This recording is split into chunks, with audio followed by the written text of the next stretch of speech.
నమస్కారం. ఆలోచన అమృతానికి స్వాగతం, సుస్వాగతం. మొత్తం మీద రేవంత్ రెడ్డి గారు విదేశీ పర్యటన సగంలో ముగించుకొని లండన్ నుంచి మళ్ళీ ఇండియాకు రావాల్సి వచ్చింది. దానికి కారణాలు రకరకాలుగా చెప్తున్నారు.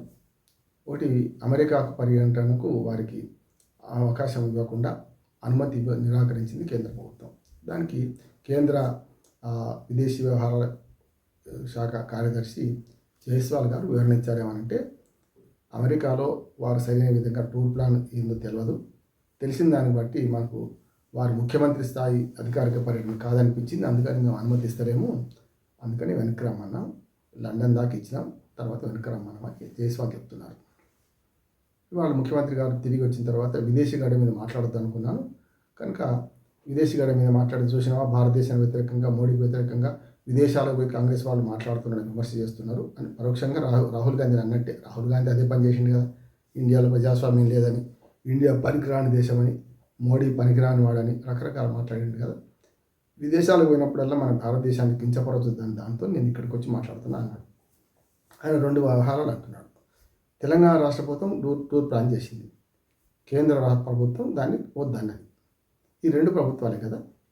జైస్వాల్ ఇచ్చిన వివరణ ఏదైతుందో అది తప్పు అని గట్టిగా నిరూపించాల్సిన బాధ్యత వీళ్ళకున్నది, రాష్ట్ర ప్రభుత్వానికి. రాష్ట్ర ప్రభుత్వం ముఖ్యమంత్రి అంటే వాటిగా అలర్టప్ప వ్యక్తి కాదు కదా. ఆయన దేంతో కొలుసుకుంటున్నాడు? హరీష్ రావు పోలేదా, కేటీఆర్ పోలేదా, వాళ్ళ పిల్లలు పోలేదా, లేకపోతే ఇంకెవరో పోలేదా అని మాట్లాడుతున్నాడు. వాళ్ళందరూ వ్యక్తిగతమైన పర్యటన, వాడికి అనుమతిస్తారు లేదు, వాళ్ళు అధికారం లేరు కదా. అధికారంలో ఉన్నవాడైతేనే, ఇప్పుడు అధికారంలో ఉన్నవాడు డబ్బు ప్రభుత్వం పెట్టుకొని పోతాడు, అధికారం లేదంటే ఎవరిని పెట్టుకొని పోతాడు? వాళ్ళ సొంత డబ్బు పెట్టుకొని పోతారు. వాళ్ళకి ఎందుకు ఇచ్చారు, నాకు ఎందుకు ఇచ్చారు? ముఖ్యమంత్రి, వాళ్ళు ముఖ్యమంత్రి కాదు కదా, అది ఆయన తెలుసుకోవాలి. రెండోది ఏంటంటే, ఎప్పుడైతే ఈ అనుమతి నిరాకరణకు వాళ్ళు చెప్తున్న కారణాలు సహేతుకమైన కాదనుకుంటే రాజకీయ విమర్శ చేయొద్దు. ప్రభుత్వం ఒక నోటీస్ పంపండి ప్రభుత్వానికి, మీరు నిరసన వ్యక్తం చేస్తూ పంపండి, మా ముఖ్యమంత్రిని, తెలంగాణ ముఖ్యమంత్రిని మీరు ఎందుకు వెనుకరమ్మన్నారు, ఏమి అభ్యంతరము అని చెప్పమంటున్నారు. వాళ్ళు సహేతుకమైన జవాబు ఇవ్వకపోతే అప్పుడు గట్టిగా మాట్లాడవచ్చు. అందుకని ఏమంటానంటే, ఇండియాకు వచ్చిన తర్వాత వారు మళ్ళీ హైదరాబాద్ ప్రెస్ మీట్ పెట్టుకుంటూ కేవలం రాజకీయ ఆరోపణలు పెద్ద ఎత్తున చేశారు. మోడీ గుజరాత్ నుంచి ఎందుకు అనుమతించారు, తెలంగాణకు అన్యాయం జరుగుతుంది పెట్టుబడి విషయంలో అంటే ప్రభుత్వాలు ఖచ్చితంగా మాట్లాడతాయి. ఎందుకంటే గతంలో గ్లోబల్ సమ్మిట్ అని చెప్పి లోకల్ సమ్మిట్ పెట్టిండు హైదరాబాద్లో అని ఆయన విమర్శింది, రేవంత్ రెడ్డి మీద విమర్శ ఉన్నది.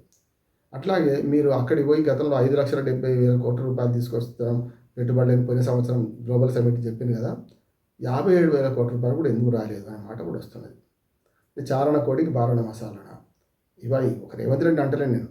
గతంలో 9 ఏళ్ళు బీఆర్ఎస్ టీఆర్ఎస్ ప్రభుత్వం ఉన్నప్పుడు కూడా ఎక్కువసార్లు కేటీఆర్ పోయిండు డల్లాస్ మన సదస్సులకు, ఎకనామిక్స్ ఫోరం సదస్సుకు. అప్పుడు కూడా ఎంత వచ్చినాయి అంటే, సరే సగం వచ్చినాయి, 30 వచ్చినాయి, వాళ్ళ లెక్కలు వాళ్ళకు ఉన్నాయి. ఇప్పుడు ఈ రెండేళ్లుగా పోయి ఈయనం సాధించారు అనే మాట కూడా వస్తుంది కదా. కనుక సమస్య ఎక్కడ వస్తుందంటే, రెండు ప్రభుత్వాల మధ్యన యుద్ధం కాస్త పార్టీల మధ్య యుద్ధంగా మారిపోయింది. బీజేపీ ఇటు పక్కన, బీఆర్ఎస్ ఇటు పక్కన, కాంగ్రెస్ ఇటు పక్కన, 3 పార్టీల యుద్ధంగా మారిపోయింది. అందుకని కేంద్ర రాష్ట్ర ప్రభుత్వాల యుద్ధం అవుతుంది. మాకు కేంద్రం ఎందుకు వద్దన్నదో అనేది సహేతుకమైన కారణాలు వెల్లడిస్తూ ఉంటుంది. అవి తప్పని నిరూపించాల్సిన బాధ్యత రాష్ట్ర ప్రభుత్వం. ఈ రెండింటి మధ్యన గీత లేకపోతే, ఈ రెండింటి మధ్యన సయోధ్య లేకపోతే ప్రభుత్వాలు చెప్పేది కదా. అందుకని తెలంగాణ రాష్ట్ర ప్రభుత్వం ఏంటి అని అంటే, కేంద్ర ప్రభుత్వం ఏ వివరణ ఇచ్చిందో అది దాన్ని ఖండించుకుంటూ ఇది వాస్తవం అని చెప్పాలి. రాష్ట్ర ప్రభుత్వం చేసింది తప్పు, మేము చెప్పింది కరెక్ట్ అని కేంద్ర ప్రభుత్వం నిరూపించుకోవాలి. ఈ ఇద్దరు వాస్తవాలను ప్రజలకు వెల్లడించాల్సిన అవసరం ఉన్నది అంటున్నారు. రేవంత్ రెడ్డి గారి పర్యటన ఎందుకు కుదించారు, మన న్యూయార్క్ మేయర్ని కలిసి తప్పేమిటి, మేము పలానా యూనివర్సిటీకి పోదామనుకున్నాం, యూనివర్సిటీలో ఏమున్నది చెప్పండి అని మాట్లాడవచ్చు కదా. ఇది ఇప్పుడైతే కేంద్ర ప్రభుత్వం ఏమంటుందంటే, ఆయన పోతున్న యూనివర్సిటీలో భారతీయ వ్యతిరేకత బాగా ఉన్నది, కొన్ని చోట్ల అయితే పూర్తి స్థాయిలో భారతీయులు వ్యతిరేకిస్తున్నారు, ఓ దిశలో ప్రాణాలకు కూడా హాని ఉన్నది అనే మాట అంటున్నారు.